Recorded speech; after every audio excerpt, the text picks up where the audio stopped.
Une chaumière flamande près de Cassel, voilà le repère de Jacques Fayolle.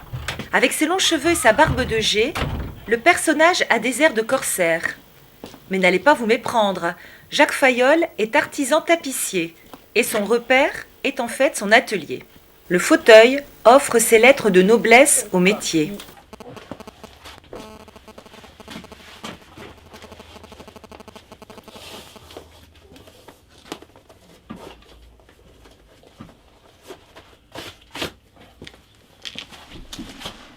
Alors je m'appelle Jacques Fayolle, je suis artisan tapissier, installé à Cassel.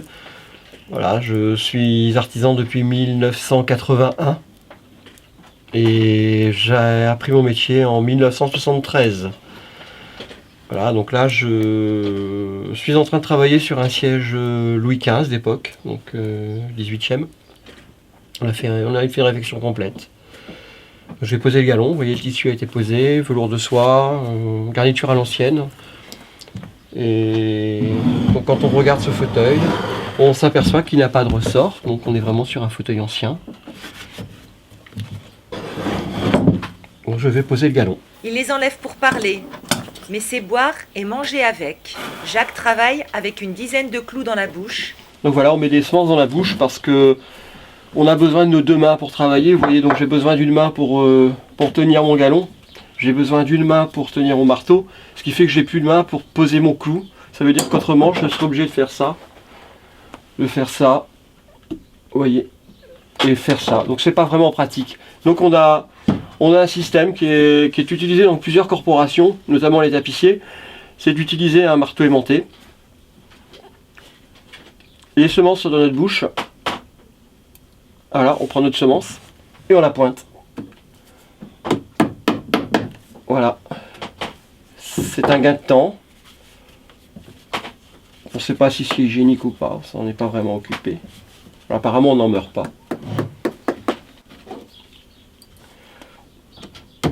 À savoir que le marteau, chez le tapissier, c'est l'outil d'une vie. C'est-à-dire qu'on ne change pas de marteau, on l'a son apprentissage et on le garde toute sa vie en principe. Voilà, c'est l'outil sacré, avec la paire de ciseaux. Restaurer une bergère Louis XV.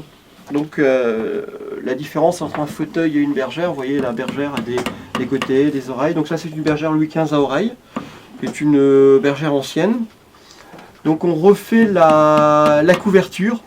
Donc là, avant de mettre un tissu, comme là c'est une soie brodée, on vous la présentera peut-être après, on pose une toile blanche. Donc on voit qu'on a des lacs, hein, des rechampis. Donc il ne faut surtout pas abîmer les peintures. Les peintures sont anciennes, donc elles sont sacrées pour le client.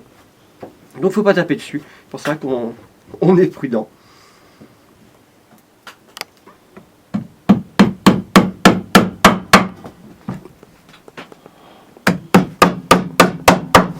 Le métier est souvent limité à la fabrication et à la rénovation de sièges. Mais l'activité du tapissier explore bien d'autres facettes.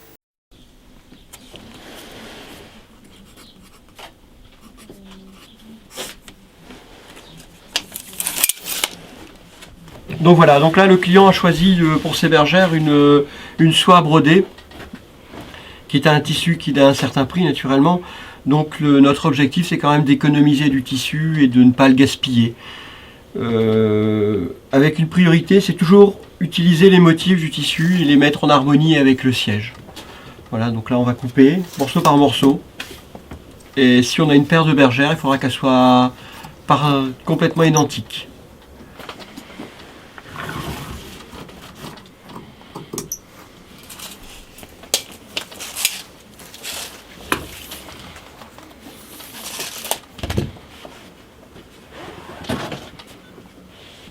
On a préparé, comme tout à l'heure dans le dossier, on a mis une toile blanche, vous voyez, pour isoler la garniture du tissu. Mais c'est pas suffisant, on est sur une soie, donc un tissu quand même fragile, qui s'use beaucoup par le contact entre tissu et tissu. Le tissu joue le rôle d'un papier de verre, donc il use le tissu. Donc on met un molleton, qui est du coton, une nappe de coton, vous voyez, qui va permettre d'isoler cette garniture avec le tissu. Vous voyez, en tapisserie, on utilise des matériaux qui sont recyclables depuis toujours. Donc la mode du recyclable, il y a longtemps qu'on l'applique.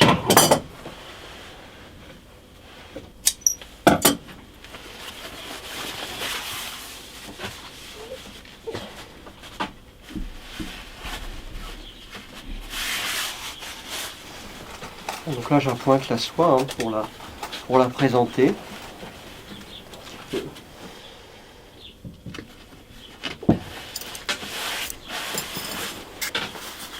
Voilà, la soie est maintenant prête à être cousue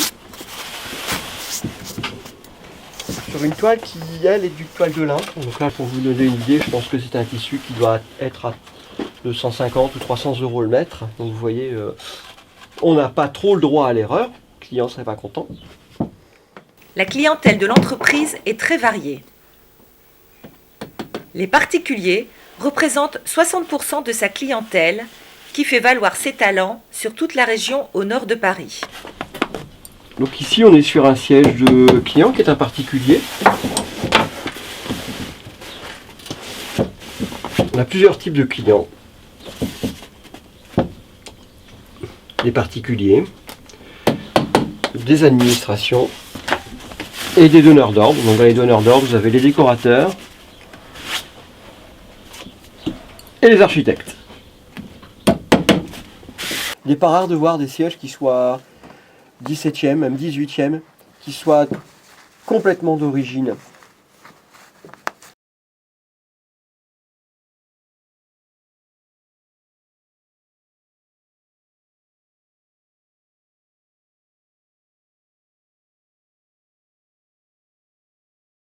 Jacques a décidé de montrer son savoir-faire avec l'ouverture d'un showroom dans la galerie d'Halluin à Cassel.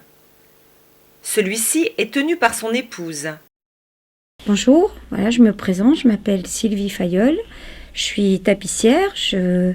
En fait, je reçois les clients du jeudi après-midi de 14h à 19h, le vendredi de 9h à 12h, l'après-midi de 14h à 19h et le samedi idem. On travaille surtout beaucoup sur les bases de lin, c'est la tendance, c'est ce qui plaît beaucoup actuellement, mais on reste aussi beaucoup sur des soies brodées que l'on peut travailler en tenture, donc en double rideau ou alors en siège. Actuellement à l'atelier, on travaille justement ce tissu qui est présenté ici en vert, mais on le travaille en rose comme il est ici. Voilà, donc on doit le poser sur deux bergères Louis XVI.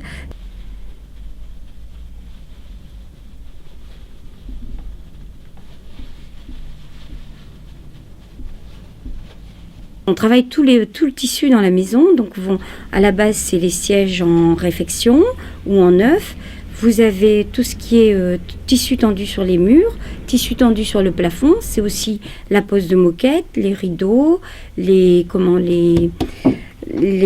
stores, les cloisons japonaises. Et vous avez en finition le petit abat-jour, le petit plus, le côté déco. Sa fille, Barbara, qui marche dans les pas de ses parents, compte elle aussi profiter de l'afflux touristique, surpris par la beauté de Cassel, pour montrer le savoir-faire de l'artisan tapissier. Je suis la fille de Monsieur Fayolle.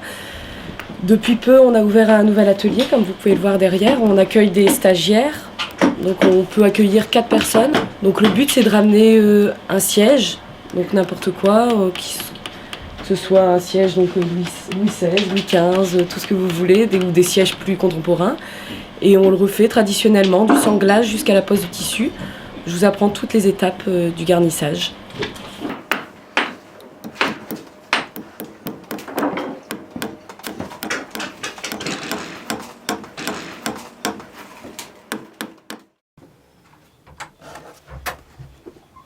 Mais on fait aussi on travaille le cuir donc dans le fauteuil, on travaille aussi pour certains articles de sellerie. Notamment là vous avez des épaulettes qui vont permettre aux porteurs de géants de Cassel de soulager les épaules. Donc on a conçu voilà, une petite épaulette qui se met comme ça, qui est bridée, puis le géant se pose dessus. Donc on les fabrique. Donc chaque porteur a son épaulette. Donc dans l'atelier on est équipé de machines à coudre, qui sont plusieurs types. Vous avez des machines à coudre pour le tissu, vous avez des machines à coudre pour le cuir. Là, on retrouve beaucoup dans le compagnonnage deux outils qui sont le compas et l'équerre. Bon, vous savez que le compagnonnage est une société initiatique dans laquelle on utilise des symboles. Donc le compas comme symbole, c'est l'ouverture, et l'équerre, c'est la régularité. J'ai commencé ma formation, j'avais 14 ans, donc par un apprentissage qui n'est pas forcément la meilleure des choses, parce que c'est un petit peu jeune, ça nous oblige à travailler tôt et à ne pas profiter de notre jeunesse. Ensuite, ça m'a permis aussi de passer quelques concours qui m'ont permis d'être révélé assez tôt, ça veut dire le concours des meilleurs ouvriers de France, le compagnonnage. Et aussi, ce qui me fait plaisir maintenant, c'est de voir mes enfants qui continuent, parce que j'ai mes 2 garçons et ma fille qui sont dans la même profession, donc je suis content de voir que la tapisserie va continuer à vivre.